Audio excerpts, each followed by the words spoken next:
La virilité, c'est la masculinité domestiquée. Dès que je me mets en fait à parler de littérature, de musique, d'art ou ce genre de choses, les gens sont presque, enfin, il y a des gens qui sont presque surpris. La société aujourd'hui, elle n'est pas faite pour un homme viril. Tous les jours, j'ai l'impression de me prendre une petite claque. Cette humiliation constante et en fait de payer un tribut à nos ennemis tous les jours, c'est pas possible. C'est les Français qui sont responsables. À un moment, les Français, et je m'inclus dedans parce que de facto je suis français, méritent ce qui leur arrive.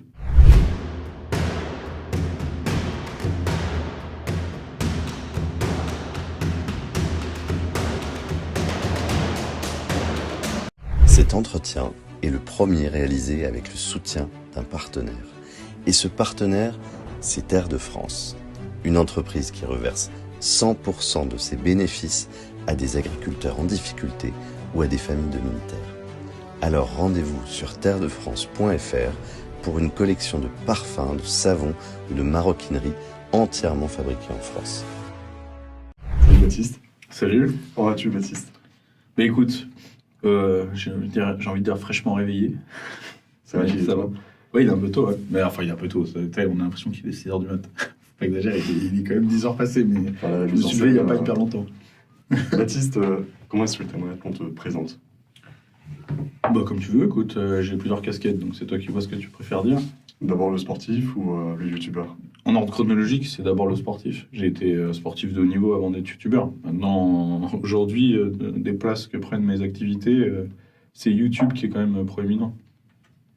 Et ensuite, du coup, tu as lancé ta chaîne YouTube pour parler un peu de tes valeurs, montrer un peu ce que tu faisais. Bah, en fait, à la base, c'est pas exactement ça. Moi, c'est une histoire que j'ai déjà racontée, mais en gros, en fait, j'ai été videur de boîte de nuit pendant des années. Et en même temps que j'étais sportif de haut niveau. Donc, videur, c'était alimentaire pour notamment alimenter ma carrière sportive. J'ai été me faire former aux États-Unis à la préparation physique spécialisée dans mon domaine. Et en fait, j'ai ouvert une boîte pour pouvoir un petit peu arrêter, tu vois, les boîtes, le monde de la nuit. J'ai ouvert une boîte de préparation physique en ligne et de conseils sportifs. Et je faisais ma publicité via Instagram. J'avais 4000 abonnés à peu près. J'étais suivi par le microcosme de mon sport, parce que j'étais connu, mais dans mon sport. Et en fait, ce que je présentais, c'était un mélange de sport, de bouffe, de cigares. Enfin, tu sais, c'était la même chose que sur Bench & Cigar, mais version Instagram. Et ça prenait bien. Je me suis dit, bon, je vais faire la même chose sur YouTube, avec un peu plus de moyens. Si j'élargis ma communauté et puis que je garde le même taux de conversion, voilà, un peu plus de clients pour les coachings, c'est bien, tu vois. Puis en plus, ça a l'air de plaire aux gens. Puis en vérité, en fait, ça a eu un essor tellement... tu sais, ça a tellement démarré fort, etc., que là, on s'est dit, bon, attends, il y a beaucoup de monde qui viennent voir nos vidéos, il faut qu'on soit à la hauteur de ça. Donc, on a commencé à augmenter la qualité parce qu'on a augmenté le public. Le public a augmenté parce que la qualité augmentait. Et en fait, ça a été un cercle vertueux. Et en un an, 220 000 abonnés. Enfin, 200, là, on doit être à 200... Oui, 215, 17 000, un truc comme ça. 216 000. Voilà, voilà. Baptiste, avant d'entrer dans le vif de notre sujet, on connaît ta mentalité, on voit tes avant-bras de forgeron. Baptiste, est-ce que tu as peur de la mort? Bah franchement, non. Honnêtement, alors je sais pas d'où ça, pourquoi tu me demandes ça, mais très honnêtement, non. J'ai eu la chance d'être éduqué avec, tu sais... une certaine compréhension des cycles naturels, la vie, la mort. Mon père, là-dessus, était très très bien. On pourrait lui reprocher plein de choses, mais là-dessus, il est très philosophe, tu sais. Je me rappelle que quelques années avant la mort de ma grand-mère, qui était très vieille, mais qui était en bonne santé, tu vois, en très bonne santé, il m'a dit, mais tu sais, moi, mamie, je me suis déjà préparé à sa mort, c'est normal. Tu sais, il disait ça normalement. Et d'ailleurs, son père est mort quand il était assez jeune. Il en parlait sans sanglots dans la voix, normalement, tu vois. Il a toujours été petit. Quand mon autre grand-père est décédé, j'avais 8 ans, on m'a emmené au funérarium. Tu sais, des fois, on hésitait un petit peu avec les enfants, mais en fait, il faut pas, tu vois. En fait, en étant en contact avec la mort, etc., bah, très vite, tu comprends, quoi, qu'il y a la vie, la mort, tu vois. Et puis, tu sais, moi qui suis très attaché au sang et à l'héritage, etc., je me dis, bon, tu sais, je rejoins le panthéon de mes ancêtres, entre guillemets. Ça arrive le jour où ça arrive. En fait, ce qui serait nul, c'est de mourir, genre là, je descends du tabouret, je me pète la gueule et je meurs, tu vois. Ça oui. Te faire renverser par une trottinette. Non, mais voilà, ça me ferait chier de ouf, évidemment, tu vois. Après, mourir après un certain accomplissement, bah, normal, quoi. Enfin, c'est pas... J'imagine que c'est un sujet que tu abordes souvent, on parlait tout à l'heure de la communauté, peut-être avec Pavel Cito, qui est un de tes amis. Quand on parle souvent de la mort ? J'imagine, en tout cas, le sujet un peu de croyance, de religion. Oui, oui, évidemment, évidemment. Oui, on parle de foi, ça nous arrive, surtout sur nos questionnements, parce qu'en plus, souvent, on se heurte au même questionnement, lui et moi. Donc ça nous arrive, et puis ça nous fait du bien de discuter ensemble, parce qu'on a des points de vue... En fait, on a les mêmes points de vue, entre guillemets, mais on a des approches différentes des choses. Moi, je suis beaucoup plus pragmatique que lui, tu sais.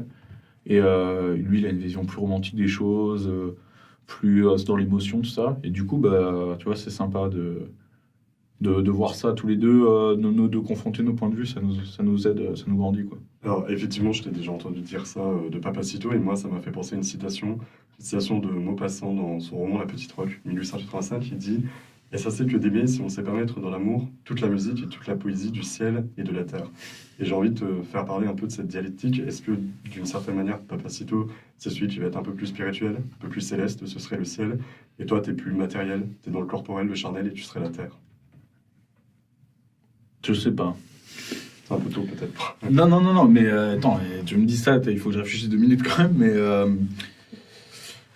je sais pas, parce qu'en fait, je sais pas si je suis quelqu'un de vraiment matériel, en fait, tu sais. En fait, pragmatique et matériel, c'est quand même des choses différentes, tu vois. Je suis pragmatique, c'est-à-dire que je mets pas de sentiments dans ma réflexion. Par exemple, en affaires, en amour, moi, je peux quitter une femme que j'aime, et je peux sortir des années avec une femme que j'aime pas, tu comprends? C'est pas ça qui nourrit ma réflexion. En fait, à l'heure actuelle, à l'âge que j'ai, quand je cherche une femme, les critères qui vont entrer d'abord en compte, c'est est-ce qu'elle va correctement s'occuper de moi? Est-ce que c'est une bonne mère pour mes futurs enfants? Est-ce qu'elle vient d'une famille de qualité, etc. C'est tous ces critères-là qui vont entrer en compte avant est-ce que je l'aime, tu vois. Parce que tu sais, en plus, nous les hommes, on a l'amour pathétique, tu sais. Tu peux être amoureux d'une meuf, il n'y a aucune raison que tu sois amoureux d'elle, c'est vrai, tu vois. Donc ça va te faire galérer, etc. Donc si tu arrives à retirer ça de l'équation, parce qu'en vérité, c'est pas si important, derrière, tu t'assures, tu vois, peut-être une descendance saine, une vie, un train de vie beaucoup plus... Donc ça, c'est là-dedans, tu vois, que je suis pragmatique, tout ça. Mais après, les valeurs auxquelles je m'attache, ce genre de choses, c'est pas des choses matérielles. La preuve, c'est que sinon, quand tu vois, regarde l'exemple de l'amour, c'est un bon exemple, c'est que je m'attacherais à son physique ou à ce genre de choses si vraiment j'étais quelqu'un de matériel, tu vois. Tandis que là, ce que je vais chercher, ça va être sa capacité à transmettre, tu vois, son héritage familial. Donc ça, c'est pas des choses qui sont vraiment matérielles. Donc je sais pas si je suis vraiment, tu vois, je sais pas si je suis plus matériel, spirituel. Je pense que c'est j'essaye d'être un juste mélange des deux, quoi. Tu as dit, cette femme, elle doit s'occuper de moi. Ouais. C'est pas, toi, tu préfères les meufs qui te crachent à la gueule. Moi, oui, bien sûr. Ouais. En fait, le truc, c'est que dans un couple traditionnel, si tu assumes ton rôle d'homme, parce qu'en fait, c'est ça. Aujourd'hui, on entend beaucoup de mecs se plaindre, oui, il n'y a plus de vraies femmes, etc. Oui, mais enfin, il n'y a plus de vrais mecs non plus, tu vois. Donc ça va ensemble, tu vois. C'est-à-dire qu'aujourd'hui, ta femme, si elle se débrouille toute seule financièrement, que quand il y a un problème qui arrive sur le foyer, vous êtes là, genre, alors comment on va faire? Tu réfléchis à deux. Si dans la rue, tu n'es pas capable de la défendre, en fait, tu lui apportes quoi? Pourquoi ce serait une vraie femme? Puisque toi, tu n'es pas un vrai mec, tu vois. Moi, quand je suis en couple, j'assume mon rôle pleinement. C'est-à-dire que ce soit financièrement, ça peut arriver, j'ai eu des périodes difficiles, etc. Donc aujourd'hui, c'est difficile, mais à l'heure actuelle, maintenant, c'est réglé. Quand il y a un problème qui se pose, n'importe lequel, même si j'ai aucune idée de comment ça va se régler, si je vais jamais faire reposer ce poids sur les épaules de celle qui m'accompagne. Je vais jamais lui dire oh là là, voilà, il y a tes problèmes, comment on va faire? Non, t'inquiète pas, je m'en occupe. En fait, et après je verrai, tu vois. Et à la rigueur, si j'ai besoin d'aide, j'appellerai un pote ou quoi. Mais c'est comme ça, tu vois. Elle, ça doit même pas l'inquiéter en fait. Elle doit toujours se dire que de toute façon, je suis là pour gérer. Et puis pour ce qui est de la défendre et de la sécurité, je pense que j'ai plein à prouver là-dessus, tu vois. Donc derrière, évidemment, que j'attends un retour de ça, tu vois. C'est que tu donnes, c'est aussi pour recevoir, mais c'est aussi ça qui fait l'équité et l'équilibre d'un couple. En fait, tu définis un peu ce qu'on ressent à travers tes vidéos, justement dans les repas de seniors. En fait, on voit finalement ce que tu décris, c'est un homme qui est sain, qui a un certain équilibre de vie, qui est toujours aussi dans le dépassement de ses limites, parce que quand on voit ce que vous prenez comme calories quand même dans ces repas, vous cherchez toujours à pousser d'une certaine manière les extrêmes, et c'est un peu peut-être pour toi une manière de t'opposer à ce qu'on appelle un peu aujourd'hui les hommes soja, enfin des espèces de types qui ressemblent à des hobbits de raconter. Enfin, voilà, c'est clairement, tu es en opposition à ça. Mais moi, la question, c'est à quel moment la société, elle bascule et on passe de ces hommes-là, les hommes comme toi, tu représentes, au nouveau espèce d'homme soja. Alors déjà, il faut bien comprendre que moi, je ne revendique rien, j'assume. C'est deux choses différentes. Tu vois. C'est-à-dire qu'en fait, mon style de vie, j'ai pas à le revendiquer. Comme tu dis, en fait, l'homme traditionnel, il est là bien avant l'homme soja. Je suis pas un homme. Je montre pas ce côté de l'homme traditionnel et de l'homme prométhéen, parce que quand tu le dis aussi dans le dépassement de ses limites, en réponse, c'est pas en opposition à l'homme soja. J'en ai rien à foutre de l'homme soja, tu vois. J'assume ce que je suis. Après, j'espère que certains le prennent comme exemple, c'est ça. Mais je le revendique pas. Je revendique pas ma virilité. Je revendique pas, tu vois, le dépassement de soi, etc. Je l'assume. Ouais, mais parce que je l'assume, tout simplement. Tu vois. J'en fais pas un argument de combat entre guillemets. C'est juste que la normalité entre guillemets, la voie saine est là. Je la montre. Et en fait, c'est eux finalement qui sont une réponse à ce qu'on est. On est là depuis... En fait, nous, on se base sur 4000 ans de civilisation traditionnelle et eux sur 60 ans de décadence. Donc, en fait, c'est eux qui sont une réponse à ce qu'on est, tu vois, et pas l'inverse. Il faut pas inverser les choses. Après, le deuxième point, c'est comme tu dis, il y a le côté de prendre le pas, d'être un petit peu caricatural dans les repas de seigneurs, etc., justement pour montrer un autre exemple. Et c'est vrai de faire la bascule inverse dans le paysage audiovisuel d'aujourd'hui, comme tu as des extrêmes d'un côté, on monte des extrêmes de l'autre, il y a ça. Mais après, dans le dépassement des limites de soi, par exemple, comme j'ai fait à travers mon sport, etc., là, c'est plus une philosophie, comme je t'ai dit, de l'homme prométhéen, entre guillemets. Moi, c'est quelque chose qui me parle. Le côté surhomme, tout ça, c'est un truc, évidemment, qui fait écho en moi, tu vois. Après, pour ce que tu disais, comment on passe de l'un à l'autre, beaucoup de choses, je pense. C'est un ensemble de faits, je pense, qui fait qu'on en arrive là où on est. Déjà, pour moi, il y a une grande part de génétique dans tout ça. Alors, je sais que c'est un petit peu tabou de parler de ça, mais je pense que les chiens font pas des poules, tu vois.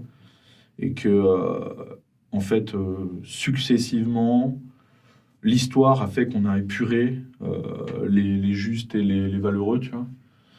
Notamment en 14, tu vois. Après, ceux qui restaient de 14, en 40, deuxième vague, tu vois. À contrario, la France, à ce moment-là, récupère des réfugiés, entre guillemets, enfin des migrants, des anarchistes espagnols, des communistes italiens, etc. Tu vois, tout le monde, quasiment, enfin, autour de nous, il y en a énormément qui sont des descendants de ces gens-là, tu vois. Donc, c'est-à-dire qu'on perd le vrai français, tu vois, le poilu, entre guillemets, ou le mec qui se bat dans les Ardennes, ou le combattant de 40, ou le résistant, et on récupère, tu vois, on récupère du communisme, etc. Donc, il y a ça. Les faibles qui ont survécu, parce qu'il y en a un paquet, du coup, tu vois, ceux qui ne sont pas battus, etc., bon, là, c'est... Leur descendance fait que. À côté de ça, il y a la machine culturelle qui se met en place, tu vois. Donc, on a le côté biologique d'un côté, le côté culturel de l'autre. Après, il y a mai 68, etc. Et puis, 60 ans, en fait, de... Enfin, même aujourd'hui, c'est 80 ans de paix, tu sais. Enfin, tu vois. Le pacifisme. De pacifisme, voilà, c'est ça, tu vois. 80 ans de pacifisme, et ben, on en arrive là, tu vois. Et en fait, ce qui est dichotomique, c'est qu'aujourd'hui, les Français n'ont jamais été aussi peu violents, aussi peu réactifs, aussi démilitarisés. Mais d'un côté, la société n'a jamais été aussi violente, en fait. Tu vois, on est dans une société ultra violente. Et donc, en fait, c'est un petit peu le problème. C'est qu'en gros, aujourd'hui, il y a des loups, il y a des moutons, et on a enlevé tous les chiens de berger.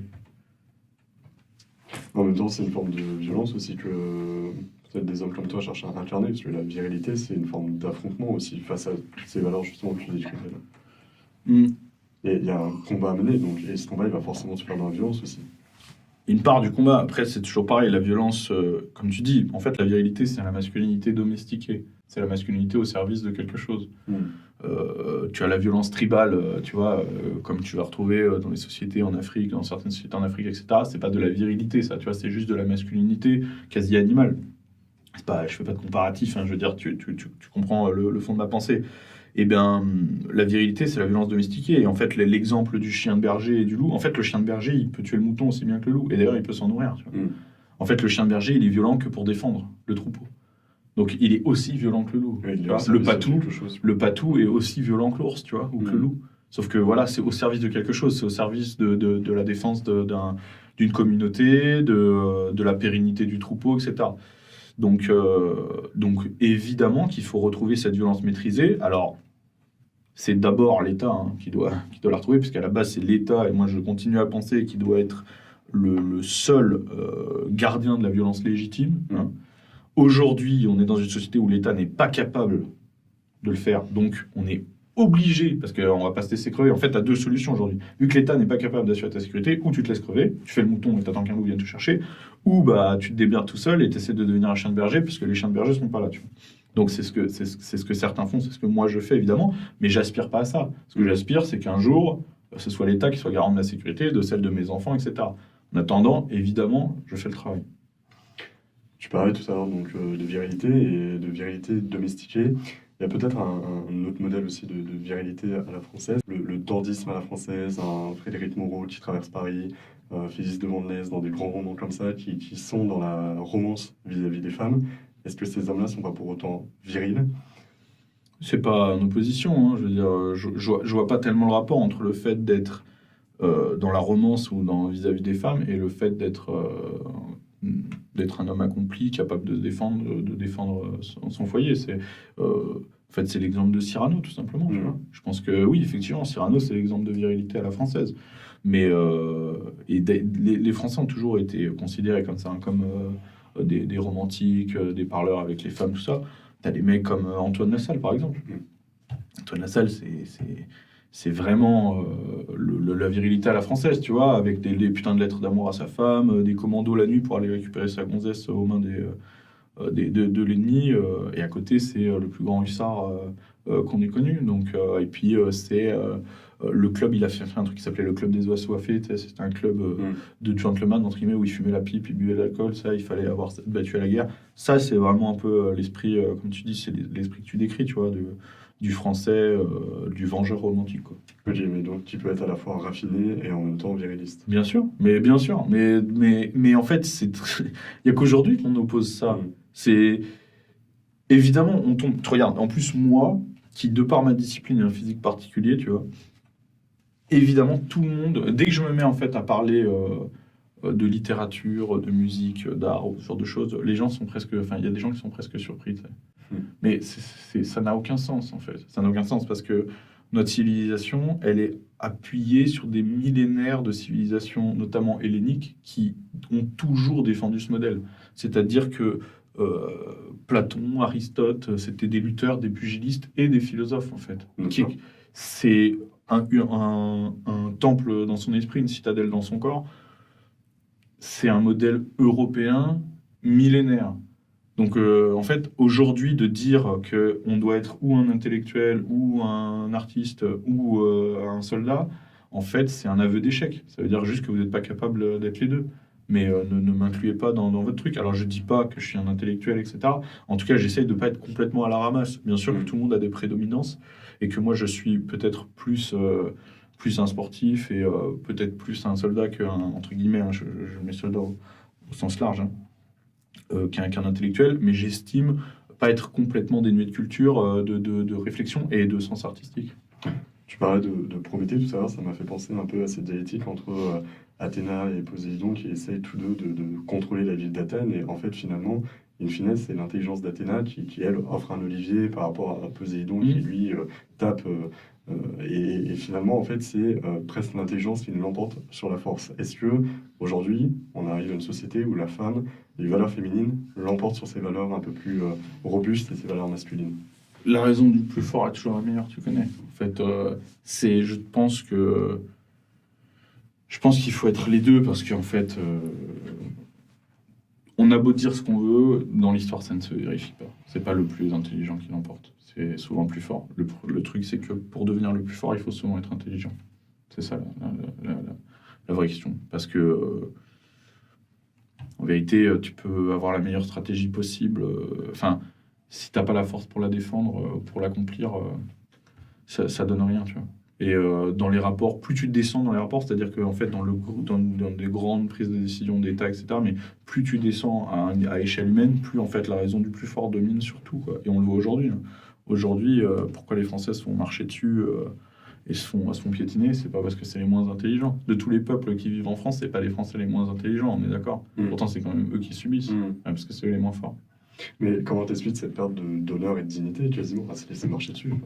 C'est parce que l'honneur et la dignité, il y a une partie qui est, comme je t'ai dit, qui à mon avis est dans le sang, et il y a une partie qui est dans la transmission. Et comme ça fait 60 ans que l'idéologie des boomers, c'est de ne plus rien transmettre.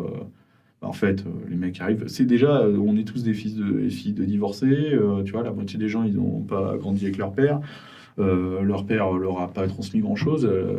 Tu sais, je vais prendre un truc beaucoup plus basique, mais regarde, t'as à peu près le même âge que moi. Regarde autour de toi combien de mecs savent poser une étagère, tu vois. C'est débile, hein, mais en fait, personne. Et comment c'est possible? Parce que ton père, il s'est posé une étagère. Pourquoi? Parce que son père, il lui a appris, tu vois. Donc en fait, s'il n'y a pas de transmission de ça, il n'y a pas de transmission non plus du sens de l'honneur, de la dignité, etc. Je pense que c'était déjà en perdition à l'époque de nos parents. Je te dis pas que c'est juste dans notre génération que ça s'est fait. C'est que aujourd'hui, t'as besoin d'exemples. C'est pour ça que j'ai fait la chaîne aussi, tu vois. C'est pour ce que j'essaie de faire la chaîne, de présenter des exemples. T'as besoin d'exemples. Donc les premiers exemples, ils sont de ton sang. Et après, les autres exemples, c'est ceux que tu vas te trouver dans la culture, alors que ce soit dans les livres, même nous, à l'époque on a grandi, les dessins animés, les films, etc. Alors là, tout ce qui est culturel, bon, évidemment, on fait du déconstruit et du contre-exemple. Donc t'as rien à trouver là-dedans. Et au niveau de la transmission, ça pêche énormément. Donc, in fine, plus d'honneur. Est-ce qu'il n'y a pas un lien aussi entre le fait d'habiter dans les grandes métropoles et celui d'être à la campagne, d'être installé avec sa famille, avec son foyer? C'est un peu mieux à la campagne, mais enfin moi je voyage énormément en France. Je peux t'assurer qu'aujourd'hui, c'est un peu mieux à la campagne. C'est un peu mieux, c'est vrai. Mais il ne faut pas croire, hein, je veux dire, la fragilité des Français, elle est un peu partout quand même. C'est mieux évidemment, tu vois. Ça a toujours été, ça c'est dans toutes les sociétés. Hein. La ville... je n'ai pas assez de recul sur le sujet pour savoir pourquoi, mais les grandes métropoles, ça fragilise quand même un petit peu, tu vois. Mais bon, aujourd'hui en France, c'est un état global quand même. C'est-à-dire, ça te déconnecte un peu de la réalité quand tu es là, tes plantes sur ton bord de fenêtre, c'est pas la même chose que derrière un arbre dans la Oise. C'est ça. Et puis il y a c'est ça, le rapport au travail aussi, c'est-à-dire qu'en ville, tu as beaucoup plus de mecs qui travaillent dans le tertiaire derrière un bureau, tout ça, donc ça c'est avilissant, tu vois. En fait, tu sais, la société aujourd'hui, elle n'est pas faite pour un homme viril. En fait, quand tu as tant soit un peu de sens de la liberté, de vérité, mais en fait, tu souffres. Moi, je souffre. Un mec comme moi, Hugo, mais on souffre tous les jours. Moi, en fait, rouler aux limitations de vitesse, c'est déjà une humiliation, en fait. C'est vrai que les gens ne comprennent pas. Là, il y a plein de gens qui vont rire de ce que je viens de te dire, parce qu'en fait, ils ne comprennent pas. Mais en fait, tous les jours... Oui, bien sûr, mais alors, c'est ça, justement, il n'y a pas à confondre. L'autorité est garante des libertés. C'est tout. Sinon, ça ne m'intéresse pas. Si c'est juste... si là, je t'oblige en te disant, écoute... à partir de maintenant, tu marches à cloche-pied, parce que c'est moi qui l'ai décidé. Tu vas pas dire, ouais, c'est bien, il y a de l'ordre ici. Non. C'est exactement dans la société dans laquelle on vit. En fait, aujourd'hui, c'est humiliant. C'est pas éducatif, c'est pas pour ma sécurité, etc.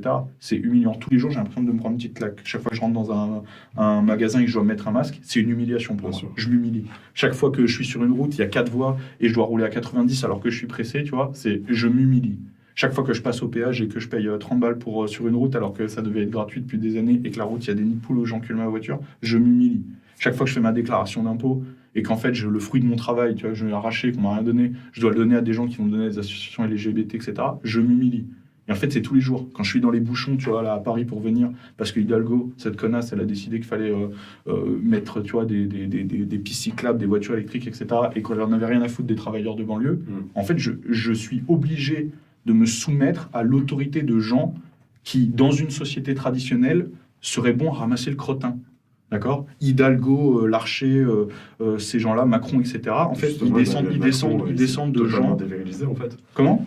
Emmanuel Macron, justement, c'est... Bien sûr. Ils descendent de gens à qui on jetait des piastres pour ramasser le crottin, en fait. Et en fait, aujourd'hui, c'est eux qui nous dirigent avec des lois complètement arbitraires pour en fait, se créer une autorité, une virilité, et en fait, ils nous mettent à genoux. Et nous, qui sommes éminemment supérieurs à eux, qui faisons tourner ce pays beaucoup plus qu'eux, on doit s'y soumettre. Ça, c'est horrible. C'est horrible. Et c'est tellement pesant qu'au quotidien, ça devient dur, tu vois. Et en fait, des fois, tu craques. Et il y en a plein d'autres très exemples. Hein. Tu sais, quand j'allume ma télé et que je vois Gaëtan Matisse qui insulte mes morts, mais je crois qu'en fait, tu vois, tu reconnais un homme à la façon dont il réagit à ça, tu vois. Ceux qui vont dire, qui vont prendre ça à la légère, etc., en fait, ils font partie du problème. Ils sont dévirilisés au possible, tu vois. Ceux à qui ça va créer une sensation épidermique, tu comprends, c'est ceux qui essayent de survivre, mais on n'est plus beaucoup, hein, on est d'accord, tu vois. Mais c'est insupportable. Et en fait, là, c'est des deux côtés, tu vois. Je fais la queue tous les jours dans des magasins derrière des gens qui me détestent et que je déteste, et on fait la queue comme si de rien n'était. Mais qui peut accepter ça? Qui peut accepter ça? C'est insupportable. Et alors, comment on fait pour être crédible dans ce combat? Parce que tu as débattu sur TPMP avec une hystérique, hein, on peut dire. Bon, après, là, on est dans la pathologie, mais... qui défendait, elle, ses valeurs. Toi, tu défends tes valeurs. Est-ce que parfois, on ne critique pas sur le fait que tu peux être un peu... Enfin, en tout cas, ça peut être perçu comme de l'excès quand tu dis, pour chaque vegan qui ne mange pas de viande, je vais bouffer sa part. C'est au second degré, Est-ce que c'est pas un peu de la provoque aussi? Si, mais après, j'ai parlé des végans en tout et pour tout une fois. J'ai fait 50 vidéos à peu près là, à l'heure actuelle. J'ai parlé des végans une fois, c'est cette phrase-là, à ce moment-là. Une blague. La population, c'est pas grand-chose. C'est une blague à mon pote, exactement, c'est tout. J'en ai jamais reparlé. En fait, moi, les végans, je m'en fiche. Tu vois. Comme je t'ai dit, c'est la même chose tout à l'heure avec les hommes soja. Manger de la viande, en fait, c'est comme ça depuis que l'homme existe. Donc, en fait, c'est pas parce qu'aujourd'hui, il y a 3 clampins qui ont décidé que ça se passe autrement qu'il faut que je m'adapte. Ça me fait rire, ça m'amuse rapidement, et c'est tout. Je les déteste pas, en fait, j'en ai juste rien à foutre. Et quand je dis ça, c'est parce qu'en fait, c'est toujours rigolo d'entendre des discours moralisateurs de mecs qui disent qu'il est en train de sauver la planète.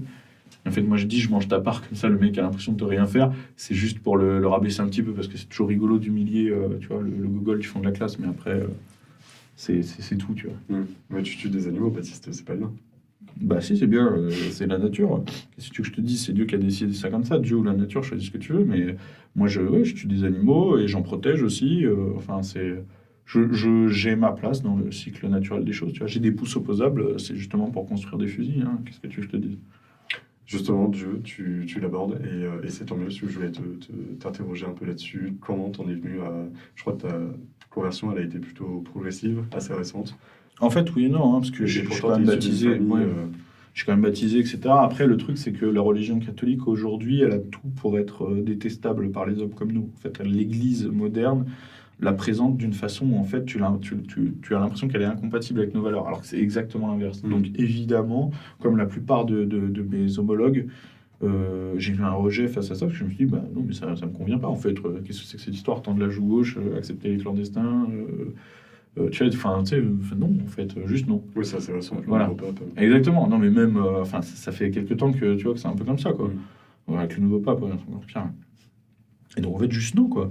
Et puis bon, tu vas à la messe moderne, bon, t'as du mal à trouver le sacré, quand même.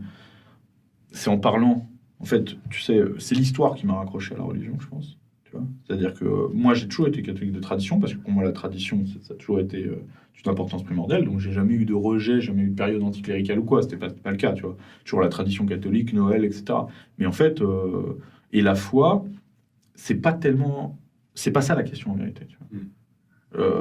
Parce que la foi, tout le monde peut l'avoir. Même un non-catholique, tu peux croire en Dieu, tu vois. En fait, la question, c'est de savoir quel rite, tu vois, de quoi je suis issu, comment ma foi se manifeste et qu'est-ce que je dois en déduire. Et c'est ça la question. Et j'ai parlé avec les bonnes personnes, avec les bons prêtres, tu vois. C'est un abbé, je peux lui faire une petite dédicace, ça s'appelle l'abbé Scrive, qui est assez reconnu par ses pairs, qui est un abbé catholique traditionnaliste, et qui est un spécialiste des textes et du droit canonique, donc qui en plus connaît très très très bien son sujet. C'est lui qui m'a raccroché aux choses, parce qu'il m'a présenté les choses telles qu'elles sont vraiment, et pas telles qu'on les présente aujourd'hui.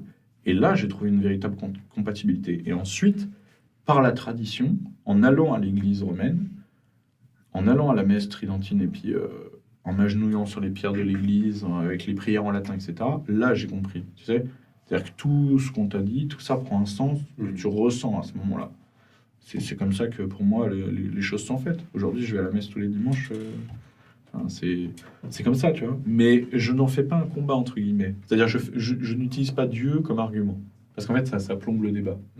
C'est pour ça que les gens, j'essaie de le raccrocher à l'Église par la tradition. Dieu, ça va venir avec ça, en fait. Si tu es, comme moi, accroché à cette terre, tu vois, de façon charnelle, si, comme moi, tu sens quelque chose qui bout dans ton sang, alors le rite va te faire ressentir quelque chose.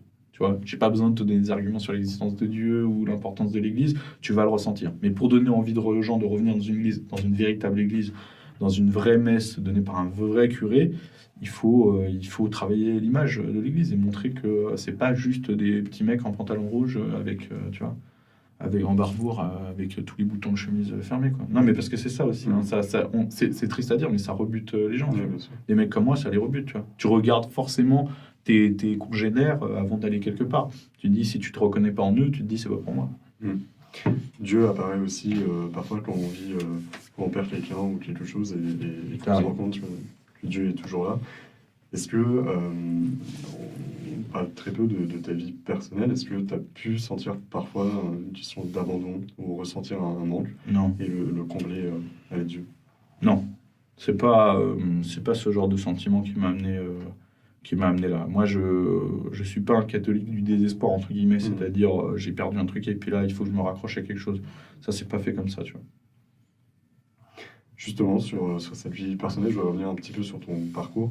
Tu as fait pas mal de petits jobs avant de démarrer cette carrière Pas beaucoup, hein. J'ai fait videur presque que ça. J'étais brancardier ensuite quelques mois, après j'étais videur.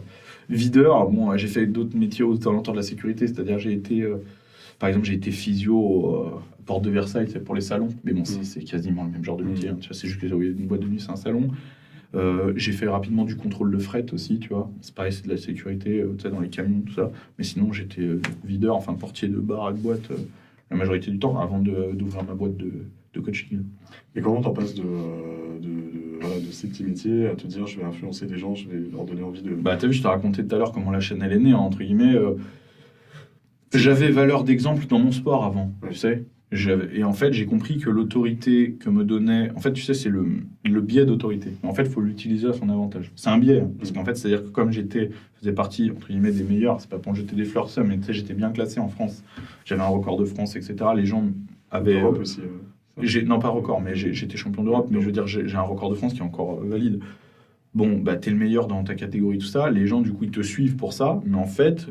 par biais, ils vont t'écouter sur d'autres domaines aussi, même s'ils n'ont pas à voir. Alors au début, tu peux prendre des domaines similaires, c'est-à-dire que moi, comme les gens me suivaient pour le développé couché, il faut que je leur dise comment manger, évidemment, tu vois, parce que ça fait partie de ma discipline. Mais en fait, par ce truc de comment manger, je leur apprenais à sélectionner leur viande avec du local, tu vois, à aller choisir les bons producteurs, etc. En fait, ça les intéresse, parce qu'in fine, ils se disent, bon, c'est aussi ça qui l'a amené à être le meilleur. Et donc finalement, ça commence déjà à être du métapolitique. Parce qu'en fait, la façon de consommer, de rien, ça joue énormément. Les amener, comme je te dis, à du localisme, etc., à retravailler vraiment avec de la bonne viande française, des légumes français, tout, c'est du politique petit à petit. Donc en fait, j'avais une autorité, entre guillemets, sur les mecs qui me suivaient grâce au sport. Et en fait, petit à petit, j'ai élargi l'horizon. Et après, une fois arrivé sur YouTube, c'est une fois arrivé sur YouTube seulement que j'ai compris qu'il y avait une demande. Quand j'ai vu l'affluence, etc., je me suis dit, bon, j'ai valeur peut-être à montrer l'exemple. En tout cas, ce que je pense être l'exemple. Donc, il faut que ce soit moi, mais c'est pas. T'as vu, la chaîne, elle n'est pas centrée autour de moi. Il y a énormément d'invités parce que le but, c'est justement de montrer que des exemples. En fait, tous les gens que j'invite sur ma chaîne, pour moi, ils ont matière d'exemple dans leur domaine. Ok, tu te rends compte maintenant que tu as quand même un sacré impact auprès de cette communauté. Est-ce qu'il y a des choses que tu ne peux plus dire aujourd'hui ou tu te censures? Il y a des choses qui tombent dans le cadre du légal, tu vois. En fait, aujourd'hui, faire une story où tu as 30 de tes potes qui la voient, et moi, aujourd'hui, j'ai 76 000 abonnés sur Instagram. Si je dis un truc qui rentre dans le cadre légal, je sais que ça va me tomber dessus, tu vois. Il n'y a aucune chance que je passe à travers les mailles du filet. Donc là, entre guillemets, c'est pas moi qui me censure, c'est l'État qui me censure. J'ai pas tellement le choix. Les réseaux sociaux aussi, parce que Instagram, même si ils sont un peu moins hardcore que Twitter, si tu fais de la merde, surtout de notre bord, il te coupe le truc direct. Hein. Donc, c'est pas tellement moi qui me censure, tu vois. Quand je vois les gens dans la rue ou en message privé, je me censure pas. Je leur dis les choses telles quelles. Franchement, il n'y a rien où je me dis non, je vais pas le dire. Je leur dis les choses telles que je les pense. Sur tout ce qui est contenu, pour être périn, tu es obligé de faire moins attention, quoi. Mais tous, hein, obligé. Justement, il y a un sujet qui a fait un peu polémique même au sein de ta communauté, c'est quand tu as déclaré dire peut-être quitter un jour la France, partir aux États-Unis. Je crois que tu as déjà t'es déjà un peu installé au Texas. Est-ce qu'aujourd'hui, et je vais te lire une citation qui m'a fait penser à ça, le véritable exil n'est pas d'être arraché de son pays, c'est d'y vivre et de n'y plus rien trouver de ce qu'il faisait apprécier. C'est exactement ça, je suis tout à fait d'accord. Est-ce que c'est ça qui te pousse à partir en fait de France, ou est-ce qu'il y a encore un combat à mener ici? Alors déjà il faut, c'est toujours pareil, en fait les gens ont pris trois phrases d'une interview d'une demi-heure. Quand je vis aux États-Unis, personne ne voit la différence ici, en fait. Tu vois, comme tu le dis, moi, une partie de l'année, je suis aux États-Unis. Mm. Est-ce que quelqu'un a déjà vu la différence quand je suis aux États-Unis en France? Est-ce que mon combat est différent? Est-ce que l'utilité que j'ai pour ce pays est différente? Mm. Non, aucun. Il n'y a aucune différence pour les gens, en fait. Il y a plusieurs choses. D'une, le fait que je déménage fiscalement, parce que ça va être ça, en gros, que mon adresse fiscalement aux États-Unis, je passerai exactement le même nombre de temps en France qu'aujourd'hui, c'est-à-dire la moitié de l'année aux États-Unis à peu près, ou un tiers de l'année aux États-Unis, le reste en France. Toutes mes vidéos, il faut même que je les tourne en France, mes sociétés, il faut que je les fasse tourner, etc. Il faut que je sois là, tu vois, ce genre de rendez-vous, etc. Évidemment. Et puis, il y a aussi une partie de ma famille qui est en France, hein, faut pas oublier. La différence entre les gens qui me jugent et moi, c'est que moi, je paye d'énormes sommes d'impôts à un État qui, je pense, en fait mauvais usage. C'est-à-dire, c'est pas le problème de payer les impôts. En fait, si demain tu me dis tu vas payer exactement la même somme ailleurs, je te dis ok, même plus cher, pas de souci. Mais je refuse de payer mon bourreau. Tu sais, tout ce que je te disais tout à l'heure, là, les limitations de vitesse, tous ces trucs-là, en fait. Mais moi, je n'en peux plus, moi. Je ne peux plus vivre avec ça. C'est trop, en fait. Cette humiliation constante et en fait de payer un tribut à nos ennemis tous les jours, c'est pas possible. C'est pas possible. Mais qui peut accepter ça? Alors, quand tu n'as pas le choix, tu n'as pas le choix. Mais quand tu as une porte de sortie, qui peut dire « Ah ben non, je la prends pas ». Pourquoi? Oui, Ensuite, l'autre liste, différence aussi, mais pourquoi? Parce que en quoi ça impacte les gens? Le fait que les gens, ça les intéresse que je donne 50 000 € à des associations LGBT, des trucs de défense de migrants. Et justement, mais l'exemple, pour moi, l'exemple, c'est de montrer, de dire aux gens, trouver des moyens de ne pas payer d'impôts. Alors là, pour moi, je suis désolé, mais si vous croyez, vous comptez sur moi pour dire aux gens, payer les impôts en France, c'est important, non, c'est faux. Aujourd'hui, ils sont extrêmement mal utilisés, il faut leur couper les vivres. Alors là, je ne crois pas du tout. Donc si les gens ont moyen de truander les impôts, etc., qu'ils le fassent, très honnêtement, je les encourage là-dessus. Ensuite, la deuxième différence, c'est que moi, mon adresse est publique sur Internet. On a mis des photos satellites de ma maison, etc., mon numéro de téléphone, tout. Là, je me suis... Tiens, je te donne un vrai scoop, là. Tu vois, je me suis embrouillé avec Yacine Bellatar. Il m'a appelé sur mon téléphone. J'ai même la conversation enregistrée. Un jour, on pourra en parler, la diffuser peut-être. Oui, et sur lequel il laisse sous-entendre qu'il veut lancer une fatwa contre moi, etc. Tu vois. Donc, moi... autant dire que quand tu vas écouter la conversation, tu vas vite comprendre qu'il s'est fait humilier, mais c'est 10 minutes d'humiliation. Hein. C'est 10 minutes où je lui dis qu'il représente que sa surcharge pondérale. Enfin, tu vois, il était un petit peu, un petit peu chafouin au téléphone. Mais enfin, en attendant, ça, les gens, ils le vivent pas, tu vois. Donc, moi, si je veux faire des enfants, etc., je préfère qu'ils soient en sécurité au Texas, dans une école chrétienne, éduqués par des gens qui ont nos valeurs, des conservateurs, etc., et que moi, je puisse faire le travail correctement ici, plutôt que de dire, non, c'est super important de rester, c'est super important que ma fille se fasse violer dans la rue, de payer 50 000 balles d'impôts à des gauchistes. Vraiment, c'est important. Pourquoi c'est important? Pourquoi c'est important? Puisque le combat, je le mène. Je suis là, les deux pieds dans la merde. Tous les jours, j'affiche ma gueule. Et tous les jours, je fais des trucs. L'important, c'est l'attachement charnel. Mais quelle différence? Enraciné, mais vraiment, quoi. Ça a un lien terrestre, quoi. Mais donc, ça veut dire quoi? Alors, par exemple... Leclerc qui part libérer l'Afrique, ça veut dire quoi? Il n'y a pas d'attachement charnel? Je ne comprends pas en fait. Ça veut dire quoi? Qu'il faut être absolument localisé en France pour être là. Surtout si j'y passe le même temps que ce que j'y passais avant de déménager, qu'est-ce que ça change, tu vois? C'est ça le truc, je ne comprends pas, tu vois. C'est que vraiment, il y a un espèce de truc des gens qui sont là en mode il y a la fuite ou je sais pas quoi, mais les gens qui me reprochent de fuir le combat ne combattent pas. C'est nous qui combattons en fait. C'est Livre Noir, c'est Ben Chensigar, c'est Papacito, c'est Zemmour, c'est ces gens-là qui combattent. D'accord? En fait, quand tous les jours, juste tu consommes des contenus et que tu es en anonyme sur Twitter parce que tu n'assumes pas tes opinions devant tes voisins et ta mère et que, je comprends pas, les mecs disent « Ouais, nous on reste ». Oui, vous restez pour subir. Vous restez pour subir. Qui se bat là? Faut arrêter cette espèce de délire autour du combat. Le combat, je le mènerai jusqu'au bout. Et comme je te dis, je pense que je prends un peu plus de risques que ces gens-là, tu vois. Donc j'ai le droit de mettre aussi des œufs de côté, quoi. Je vois pas le problème. Là, on en parle aussi dans un contexte particulier, c'est la société que tu décrivais. Si les choses bougent un peu, si on a un renversement politique ou tu parles des Zemmour qui prend le pouvoir, est-ce que tu reviens? Est-ce que le combat est terminé?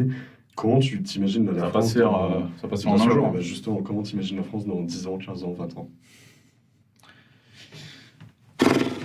Franchement, j'ai pas de boule de cristal. Oui, ce serait super qu'il y ait un changement politique. Après, ça va pas se faire en un jour. Je pense que même ça va même peut-être amener, entre guillemets, le conflit plus vite. Tu vois. Il va certainement y avoir des conflits ici, sur place, tu vois, qui se régleront pas que politiquement. C'est fortement probable. qu'est-ce qui va résulter de tout ça? Est-ce que c'est la France éternelle qui va gagner ou est-ce que c'est le barreau de tonnerre? Parce que c'est ou l'un ou l'autre. Mm. J'en ai aucune idée. En tout cas, ce qui est sûr, c'est que je serai là quoi qu'il se passe. Sur Éric Zemmour, on entend parfois certains dire qu'il n'a pas l'allure, elle n'a pas le profil, enfin la silhouette pour être président de la République.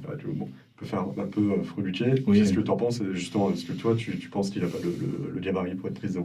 Après, tu sais, il faut pas passer sur une balance pour être président. C'est juste une question de charisme, tu vois. On a eu François Hollande, il pesait un quintal, il avait le charisme d'un loukoum, tu vois. Donc après, je trouve que ces derniers temps, quand même, il est sorti de son rôle de journaliste et il a l'air beaucoup plus... il a plus l'air d'un chef d'État, quand même, tu vois. Donc, je sais pas, tu vois. Moi, je pense qu'il peut faire l'affaire, à mon avis. Il est bien entouré, j'imagine. Enfin, voilà. Peut-être que dans sa communication, il manque cette petite touche un petit peu alt-right, entre guillemets. Alors, on va dire que je reviens en Amérique, mais tu vois, ce côté un petit peu Trump, c'est-à-dire un petit peu show tu vois, show-off, un peu viril, qui justement ferait taire ce genre de truc, parce qu'il en est tout à fait capable, hein, vu les valeurs qu'il prône. Il ne s'agit pas de faire 90 kilos de muscle, on s'en branle de ça, tu vois. Il a 60 ans et quelques, c'est bon, tu vois. Mais je pense qu'il peut peut-être taper du poing un petit peu plus sur la table et montrer peut-être une facette de lui un petit peu à la Bolsonaro, tu vois. Bolsonaro, il n'est pas archi balèze, tu vois. Mais, tu vois, il y a un côté, quand même, quand il marche, il a l'air sérieux, quoi. Ou Duterte, par exemple, t'as vu le gabarit que c'est, tu vois. Il doit pas peser plus lourd que Zemmour. Bon, alors lui, bon, c'est encore un autre truc, mais ce que je veux dire, c'est que personne va se dire, ouais, c'est un fragile, hein. Je pense que, tu vois, ou Xi Jinping non plus, tu vois. Le président chinois, je suis désolé, mais... Donc, bon... Il est en train de travailler dessus, c'est sûr. Vu comment il a changé de démarche, d'allure, de présentation au public, il est en train de travailler dessus. Il est très intelligent, je lui fais confiance pour que ça aille tout seul. Est-ce qu'en un sens, Marine Le Pen ne serait pas plus virile qu'Éric Zemmour? Marine Le Pen... Après, le but, c'est quoi? C'est d'avoir la marionnette des Guignols de Stallone, là, c'est-à-dire une caricature... Enfin, on s'en branle de ça, en fait, tu vois. Le problème, je ne me demande pas qui est le plus ça, viril. c'est le reproche qu'on peut vous faire parfois de caricaturer et d'imaginer que des mecs comme ça, vous voulez. Bah oui, mais la preuve que non, tu vois. Mais en plus, c'est ok, alors on peut me faire ce reproche-là, mais il faut juste pas connaître mon travail dans ce cas. Parce que dans les gens que je présente sur ma chaîne, oui, il y a Tango, oui, il y a Papacito, mais enfin, il y a aussi Rochdi, récemment un facteur d'orgue, des Bernais qui font du fromage, une fille qui restaure les manuscrits. C'est quoi ça? C'est des lutteurs mongols? Non, mais je veux dire, c'est quoi cet exemple que je donne là? C'est pas des gens qui ont des AK-47 et des biceps, c'est autre chose. Donc, j'ai jamais parlé de ça. Moi, en plus, je ne parle jamais de corps. Tu m'entends jamais dire de parler de masse musculaire, à part dans le sport, hein, je parle, mais quand je parle de quelqu'un que ça, ou de virilité, je t'ai jamais dit, tout à l'heure on parlait de virilité, est-ce que je t'ai parlé une seule fois de la masse musculaire, un truc comme ça? Jamais. Moi, c'est inhérent à mon sport, ça n'a rien à voir. Le fait d'être en bonne forme physique, d'être apte d'être opérationnel, ça rime pas forcément à faire 120 kg de muscle. Il y a que les gens qui voient par le prisme déformant de mon physique, mes idées, qui peuvent dire un truc pareil, tu vois. J'ai une vraie question, parce que je pense... Parce que les autres, c'était pas des vraies questions. Il y en a une qui, à mon avis, on ne pose pas souvent et qui peut faire vraiment débat et réagir. Oula. Est-ce que quelqu'un qui défend ses valeurs, qui incarne ce que tu incarnes, est-ce que c'est compatible avec le fait d'être homosexuel? Bah déjà, j'aimerais bien le voir, tu vois, entre guillemets. C'est-à-dire, il y a des poissons volants, tu vois, mais c'est pas le gros de ce que tu trouves dans l'océan. Donc oui, si c'est Spartacus, j'imagine que oui, tu vois. Il y a des exemples dans l'Antiquité de mecs homosexuels. Alors après, il y avait un rapport à l'homosexualité qui était différent, c'était plus des rapports de dominant-dominé, tu vois. Si être homosexuel en lui n'induit pas le fait d'être une folle, j'imagine que oui, mais après, moi en tant que catholique, je prie quand même pour qu'il, tu vois, pour qu'il se débarrasse de ce côté-là. Honnêtement, je crois que je ne saurais pas tellement répondre parce qu'en fait, là, on est dans le fictif, tu vois. Donne-moi, entre guillemets. C'est-à-dire, dis-moi, bah voilà, lui, il est homosexuel, il est vraiment tip-top. Il y a des mecs qui ont nos idées, entre guillemets, qui sont homosexuels, mais là, tu me parles d'un mec qui combat carrément pour ces valeurs, tout, donc qui serait prêt aussi à combattre physiquement, c'est ça que tu t'entends. Bon, bah là, déjà, ça se fait quand même plus rare, quoi. Moi, j'en connais pas, en tout cas. Tu en parlais de religion, je voulais revenir là-dessus, sur la déchristianisation, on en parlait l'autre jour de l'Occident. Est-ce que c'est cette déchristianisation qui permet de laisser un peu une page blanche, sans histoire, un continent sans âme? Rochdi parle de nihilisme. Est-ce que c'est parce qu'il y a ça, parce qu'il y a ce retrait, qu'une nouvelle religion vient s'installer et vient pratiquer son djihad en Europe? C'est compliqué parce que je pense qu'il n'y a pas que ça, mais ce qui est sûr, c'est qu'il convainc là où nous, on ne le fait plus. En fait, je comprends, moi, pourquoi les jeunes sont attirés par l'islam plutôt que par le catholicisme. Parce que moi, je suis critique. En fait, je suis critique envers nous-mêmes. C'est trop facile de dire c'est la faute des autres. C'est la même chose qu'en politique. Oui, la faute d'Emmanuel Macron. Non, c'est la faute des Français. Vous avez voté pour lui. Oui, tu l'as vu là, la vidéo du mec là. Le château en plus. Oui, tu l'as vu la vidéo du mec là, elle vient de sortir là, du mec qui fume dans le bus. T'as un mec qui lui dit d'arrêter et puis. C'est tous les jours. Ouais, oui, mais en fait, là on peut dire ouais, regardez, c'est dégueulasse, il fume, etc. Non, moi ce que je vois, c'est 5 mecs qui sont assis dans le bus et qui font rien. C'est 5 Français qui voient un mec, un père de famille, se faire frapper et qui font rien. Mais c'est ces gens-là qui sont responsables, beaucoup plus que le mec qui fume. Les femmes qui sont agressées dans le métro, Ouais. voilà. Beaucoup plus que le mec qui fume. C'est les Français qui sont responsables. À un moment, les Français, et je m'inclus dedans parce que de facto je suis français, méritent ce qui leur arrive. D'accord ? C'est trop facile à dire. On le mérite. C'est nous qui avons fait ça, pas les autres. D'accord ? C'est nous qui laissons les gens venir, c'est nous qui laissons les gens faire la loi, c'est nous qui faisons les victimes. Et bien le catholicisme, c'est pareil. Le catholicisme a abandonné sa virilité, le catholicisme a abandonné son histoire, enfin l'Église catholique a abandonné les grandes figures historiques catholiques. Et qu'est-ce qui se passe en fait ? Les musulmans, qu'est-ce qu'ils font ? Ils leur proposent un rite en arabe, un rite traditionnel, des figures islamiques, de combattants islamiques de l'histoire, etc., un mode de vie viril, etc., des vrais guides de valeurs. Alors, c'est pas les miennes, hein, mais je veux dire, c'est beaucoup plus séduisant. Je suis désolé, mais aujourd'hui, c'est beaucoup plus... Pour un mec, si tu n'as pas d'attachement, si tu ne ressens pas, parce qu'on ne te l'a pas transmis ou parce que ça sommeille en toi, si tu ne ressens pas cet attachement charnel à ta patrie, à ton sang, etc., qu'est-ce qui t'empêche de devenir musulman ? Donc, en fait, à l'Église catholique, de parler un petit peu plus d'Antioche, de Montgisard, etc., et un petit peu moins on joue de la guitare et Monique va nous parler de son potager, et peut-être que les jeunes, ils arrêteront un petit peu, tu vois, et ils pourront se rediriger. Moi, je suis désolé, quand c'est moi, Papacito, l'abbé Mathieu Raffray, ou ce genre de personnes qui parlent de catholicisme, bizarrement, le lendemain, tu as 200 messages, l'abbé Mathieu Raffray, je fais une vidéo avec lui, le lendemain, il y a 500 messages d'un mec, il a reçu 500 messages de mecs qui lui demandaient où trouver des messes, ou avec qui l'abbé parlait, etc. Donc, c'est une vidéo YouTube. Et moi, je ne suis pas prêtre, je ne suis pas au Vatican que ça. Qu'est-ce qu'il faut ? Ça veut dire c'est par des modèles comme toi et par l'influence que vous avez, vous permettez de rassembler. Oui, mais c'est l'Église devrait mettre en avant ces modèles, devrait proposer un rite adapté, c'est-à-dire reproposer un rite viril, traditionnel, etc. Les prêches des prêtres, en fait, le problème vient des clercs, pas des croyants, tu vois.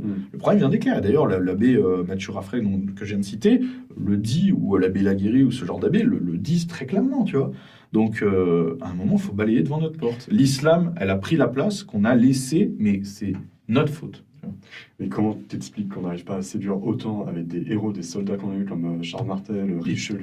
Mais tu dis on n'arrive pas à séduire, bien sûr que si, on y arrive. Mais qui les présente? Ces jeunes sont justement plus séduits, en tout cas l'éducation nationale, je ne sais pas, mais en tout cas sont plus tentés par une nouvelle religion, par des figures. On leur présente pas Charles Martel. On leur présente pas Charles Martel. Qui leur présente Charles Martel? Tu veux dire, l'école ne le fait plus. Et ni l'école, ni l'église, ni la télé, ni... Donc en fait, les gens qui s'intéressent à nos contenus, qui sont pas imperméables, parce qu'après, tu as des gens qui sont imperméables parce que idéologiquement, c'est des traîtres. Bon, très bien, on va les mettre de côté. Je parle juste des indécis. Mais les indécis, est-ce que tu sais combien de mecs Christopher Lann a converti à l'histoire de France avec la petite histoire? Mais des milliers. Moi, des potes à moi, j'en ai plein qui sont après plongés dans des livres napoléoniens que ça, mais ils ont été séduits dès la première vidéo. Seulement, ils avaient vécu 25 ans de leur vie sans jamais qu'on leur présente ça. Je suis désolé, mais quand tu vas à l'église, personne ne te parle de Sainte Jeanne d'Arc, personne ne te parle de Saint-Louis, de Godefroy de Bouillon ou de Bohême-Montainte. Non. Donc, on te parle de sentiments, etc. à outrance. C'est pas ça qui intéresse. Donc, en fait, c'est pas qu'on n'arrive pas à convaincre, c'est qu'on n'essaye pas de convaincre. Et dès qu'on essaye, la preuve sur Internet aujourd'hui, on y arrive. Dès qu'on essaye, on y arrive. Regarde l'essor. Regarde pourquoi moi j'ai 220 000 abonnés en un an. C'est bien que ça marche, c'est bien que ça trouve son écho. Pourquoi Papacito il fait 1 million de vues sur chaque entretien choc? C'est bien que ça marche. Pourquoi quand vous faites un entretien ici, etc., ça fait des centaines de milliers de vues. Donc en fait, quand on essaye, on y arrive. Mais pendant 60 ans, on n'a rien fait. Donc, surtout, est-ce que c'est pas contradictoire d'un côté de dévaloriser le mâle blanc hétéro catholique et en même temps de s'abreuver de figures islamiques qui sont tout autant dans la vérité et qui en plus soumettront tout autant les LGBT. beaucoup plus, mais Et beaucoup plus, oui. Oui, mais juste les gens qui sont attirés en fait par ça, par ces valeurs-là. En fait, bon, il y a deux types. Il y a ceux qui sont dans une pathologie mentale, c'est-à-dire gauchistes, pro-islam. Bon, eux, Les woke. ils sont perdus, tu vois. Mm. Voilà, les woke, ils sont pas attirés. Enfin, voilà, ils sont attirés par l'islam, mais tu sais, ils pratiquent pas. Hein, ils trouvent ça bien, tu sais, mais ils trouvent ça bien parce qu'ils ont pas compris qu'à un moment ils allaient se rencontrer. Tu vois. Je crois qu'ils ont... Donc voilà, ça Ils ont part. pas compris. Mais ceux qui se dirigent, je parle, qui se convertissent à l'islam, etc., ils sont pas attirés par le wokisme, tu vois. C'est juste qu'on leur a pas présenté le truc d'en face et qu'ils ont une part en eux, on va dire, de traîtrise face à leur sang. C'est-à-dire qu'en fait, ils se sentent pas investis de quelque chose par rapport à leur sang, etc. Donc en fait, ils prennent directement ce qu'on leur propose, qui ont l'impression de correspondre le plus à leurs valeurs, je pense. Après, c'est des questions complexes. Hein. Tu sais, j'ai pas non plus écrit un bouquin sur le sujet. Il faudrait y réfléchir plus longuement. Oui, c'est intéressant parce que ça revient un peu à la première question que je te posais sur la mort. Est-ce que c'est peut-être aussi cette fascination, cet attrait vers l'absolu, vers quelque chose qui les dépasse en fait? Je sais pas, ouais, peut-être, hein, parce que le problème, c'est que je trouve que cette société, elle est allergique à la mort, elle est allergique au risque à la mort. Elle a qu'à voir avec le Covid, tu vois. Dès qu'il y a un rhume des foins, tu trois grand-mères, ça y est, c'est la panique générale. Donc, les gens ont une peur de mourir et de la maladie, de la vieillesse qui est terrible, tu vois. Ça, c'est fou. Et je pense que peut-être que pour certains, c'est un échappatoire. Ouais. On en a peut-être moins peur aussi quand on est bien entouré, que ce soit des amis, de la famille. Est-ce que c'est pas aussi l'individualisme qui éclate un peu ces structures aussi, qui fait qu'on se retrouve seul face à la mort? Ah, tu crois? Bah, je sais pas, t'as plein de gens qui sont bien entourés et dans leur lit, quand ils... Enfin, et qui pourtant regardent se chient dessus du Covid, etc., mettent 12 fois du gel hydroalcoolique, portent leur masque tout seul en voiture, enfin, tu vois. Pourtant, ils vivent en famille et tout, ces gens-là, hein, je pense que c'est aussi, il y a une part de courage, il y a une part de... En fait, tout est lié, tu sais. D'un moment, comme je t'ai dit, le sang, la virilité, tu vois, la philosophie, etc. En fait, au bout d'un moment, tout est lié. Quand tu manques de tout ça, bah, à la fin, t'as peur d'un rhume, hein, c'est normal. Tu vois. C'est juste ton désir de liberté et d'être voilà, dans cette recherche de disposer de toi-même. Est-ce que le choix de choisir sa propre mort aussi, de décider l'euthanasie, Ça, c'est... qu'est-ce que tu Non, penses? alors, ah oui, tu parlais de ça. En fait, déjà, pour être tout à fait pragmatique, tu sais que je te l'ai dit tout à l'heure, moi je suis tout à fait pragmatique. Aujourd'hui, je ne fais absolument pas confiance à l'État pour décider de la mort de qui que ce soit. Moi qui suis par exemple quelqu'un qui suis complètement pro-peine de mort, à l'heure actuelle, en l'état des choses, je suis contre, parce que sinon c'est toi et moi qui allons être exécutés, et jamais Salah Abdeslam. Donc c'est sûr que ça m'intéresse moins. Non mais on est d'accord, tu vois. Ça dépend aussi comment tu diriges le truc. Pour l'euthanasie, c'est pareil, tu vois. Vu comment on les connaît, toi et moi, on va se péter la cheville, et ça va être genre, il a demandé l'euthanasie. Donc non mais j'exagère, mais c'est ça, tu vois. Oui, la dépressive aux cheveux bleus de 30 ans qui va survivre. Voilà. Ouais, donc je préfère quand même voilà, mettre les choses. Après, dans une société qui fonctionnerait correctement, imaginons. Je crois pas que l'euthanasie soit une bonne solution. Et en fait, c'est toujours pareil. Alors là, je vais dire quelque chose qui est sûrement pas catholique, tu vois. Mais c'est un petit peu en mode tuez-moi parce que j'ai pas le courage de le faire, tu sais. C'est aussi ça. C'est-à-dire qu'en fait, il y a beaucoup de gens qui demandent l'euthanasie, mais qui pourraient se trancher les veines ou se jeter par la fenêtre ou, tu sais, le faire tout seul, tu vois. Mais ça demande un peu de cran, tu vois. Donc c'est plus facile que quelqu'un appuie sur le bouton, tu vois.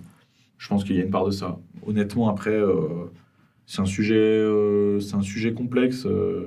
Il y a certainement des cas où on pourrait trouver des arguments pour le justifier. Globalement, je trouve pas que ce soit sain de laisser ce genre de porte de sortie, tu vois. Globalement. Mais c'est difficile de faire des généralités sur ce genre de choses. Ok. C'était hyper intéressant. Merci Baptiste. Bah, merci à toi. On a brossé pas mal de sujets. Ouais, quand même. Peut-être une dernière question pour conclure. Comment toi, on a parlé de la France dans 10 ans, 15 ans, mais comment toi, à titre personnel, tu comptes poursuivre l'aventure dans ce combat? Je crois que ta chaîne va se développer. Est-ce que tu peux nous en dire un peu plus? Écoute, j'espère que la chaîne va continuer à se développer et donc pouvoir présenter de plus en plus gros projets. J'en ai, évidemment que je peux pas spoiler, mais j'espère que ça va continuer sur ce rythme, quoi. Moi, je travaille énormément, tu le sais, hein, je travaille beaucoup pour ça, donc forcément, j'espère que ça va porter ses fruits. À titre personnel, écoute, c'est difficile de se projeter. J'espère que je vais pouvoir m'accomplir aussi dans une vie extra-professionnelle, tu vois. Merci. Merci Baptiste. Donc l'ensemble de cet entretien est à retrouver sur livrenoir.fr. Vous l'aurez aussi sur YouTube, sur tous nos réseaux. Continuez à nous suivre, on aura d'autres formats de ce type-là. Merci à tous.